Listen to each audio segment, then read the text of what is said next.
Assalamu alaikum dostlar. Бұл Қарақол шаһары Пушкин бағы. Өзіңіздер көргендей, Пушкин бағы сіздердің сейілдеріңіздер үшін ең соның жерлердің бірі болады. Себебі бұл парктағы біздің жашылдандыру шаруасының қарамағында яқты ардайым таза, жақшы қармайбыз. Өзіңіздер көрсеңіздер, жап-жасыл чөптөр чабылған, жолдору, баса турчу жолдорубуз таза, гүлдөрүбүз гүлдөп турат. Бияқта мына орус классикасынын белгилүү жазуучусу Александр Сергеевич Пушкиндин мына өзүнүн айкели турат. Бул парк мына ушул кишинин атына аталган. Өзүңүздөр көрсөңүздөр, бияктар апа-пакай, жолдорубуз таза, салкын, дарактарыбыз жашыл. Шаар тургундары келип, мынакей жакшынакай өздөрүнүн сейилдөөлөрүн өткөрүп жатышат.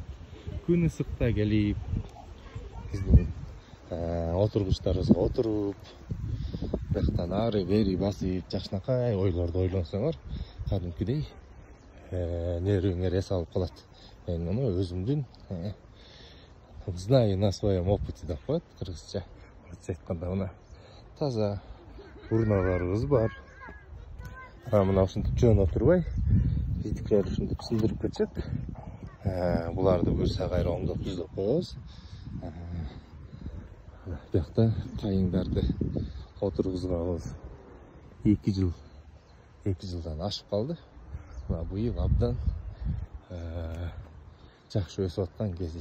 Мунун баары биздин жумушчулар карап, убагында сугарып, убагында тазалаган үчүн ушундай жакшынакай көрүнүштө.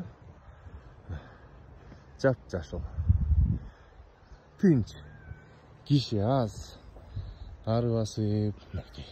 Негизи ушул парктардын негизги максаты ушул адамдар келип ары бери басып, руханий жактан, ошон үчүн парк культуры и отдыха деп коет. Булардын ар бир шаарда ушундай болуш керек. Көрсө мындай жакшы. Бүт тазаланган, мына жаңы эле биздин кара жыгачтарыбыз кармокко берилип, кыркылган. Ана чогултулган, буюрса мына машинелерибиз келип, атайын биздин жайга алып барып төгүшөт. Биздин паркка келиңиздер, эс алыңыздар, сейилдеңиздер.